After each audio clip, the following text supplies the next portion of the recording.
इसका पार्ट 1 हमने वीडियो के डिस्क्रिप्शन में दे दिया है, वहां जाकर देख सकते हैं। तो आज पार्ट 2 शुरू करते हैं। एक पति की दो पत्नियां।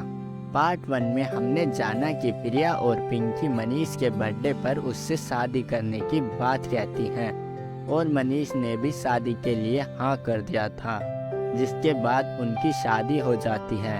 अब पार्ट 2 में हम जानेंगे शादी के बाद इनके पारिवारिक जीवन पर ऐसा क्या बदलाव आएगा जिसकी हम कल्पना भी नहीं कर सकते। तो कहानी शुरू करते हैं। मनीष को शादी में अच्छा खासा दहेज मिला था और उसकी शादी भी धूमधाम से हुई थी। शादी होने के बाद मनीष जब उन्हें पहली बार अपने घर लाया तो उसकी मां ने बहुत अच्छे से उनका गृह प्रवेश किया और बहुत खुश हुई।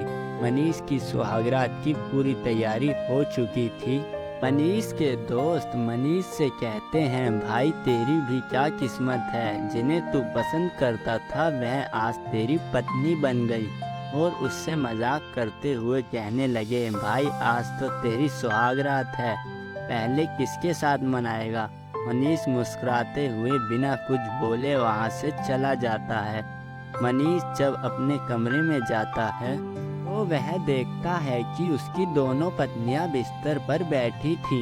मनीष उनके पास जाता है और उनसे कहता है, मैं आज बहुत खुश हूँ और मेरी खुशी की वजह तुम हो। वह दोनों बहन भी मनीष से कहती हैं, हमें तो यह सब सपना जैसा लग रहा है, जो हमने सोचा था वह आज सच हो गया। देखते ही देखते उनकी शादी को 2 महीने हो जाते हैं और अब वह एक साथ ऑफिस भी जाने लगे। लेकिन जैसे जैसे दिन बीत रहे थे तो वह उन्हें सही से टाइम नहीं दे पा रहा था। इसी के कारण उसकी पत्नियां यानी वह दोनों बहन नाराज रहती थीं। जैसे कि छोटी बहन मन की बहुत साफ थी, परंतु उसकी बड़ी बहन ऐसी नहीं थी। उसे कुछ दिन बाद ऐसा लगने लगा कि मेरी बहन की वजह से ही मनीष मुझे टाइम नहीं दे पाते और मन ही मन उससे घृणा करने लगी। एक दिन मनीष की मां मनीष से कहती हैं, बेटा तुम्हारी शादी को 10 महीने हो चुके हैं, परंतु बच्चे की कोई खबर सुनने को नहीं मिली। मुझे पोते का मुंह कब दिखाएगा। मनीष ये सब सुनकर वहां से चुपचाप चला जाता है और ऐसे करते करते उनकी शादी को 1 साल बीत जाता है। एक दिन पिंकी किचन में खाना बना रही थी कि अचानक वह चक्कर खाकर जमीन पर गिर जाती है। मनीष ने जब उसे देखा तो वह तुरंत उससे अस्पताल लेकर गया।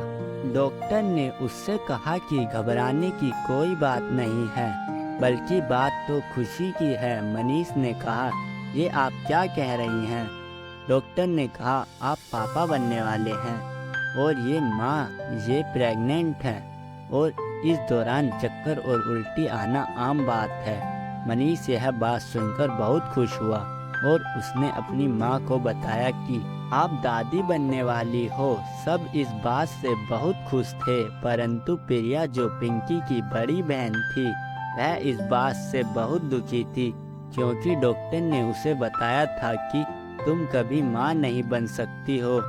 उसके बाद पिंकी की घर में बहुत देखभाल होने लगी और मनीष भी उसके पास ज़्यादा समय बिताने लगा।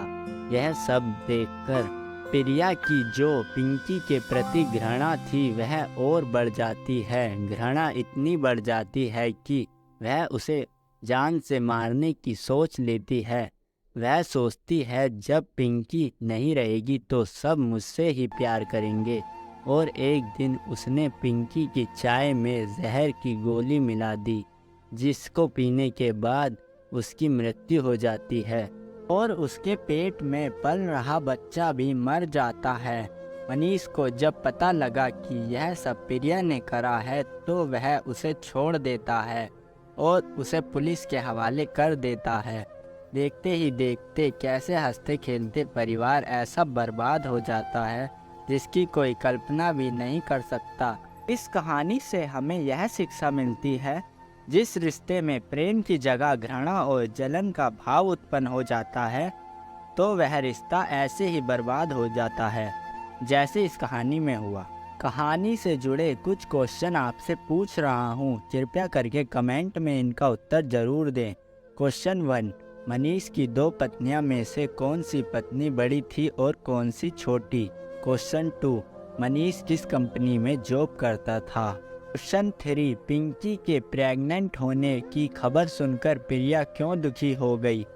इन क्वेश्चन के आंसर जो सबसे पहले कमेंट में बताएगा उस व्यक्ति के चैनल का नाम मैं अपने आने वाली वीडियो में बताऊंगा। वीडियो पूरा देखने के लिए आपका दिल से धन्यवाद करता हूं। अगर आपको वीडियो अच्छी लगी हो तो वीडियो को लाइक कर देना और हमारे चैनल को सब्सक्राइब कर लेना। ऐसी वीडियो देखने के लिए मिलते हैं अगली वीडियो में। Bye bye.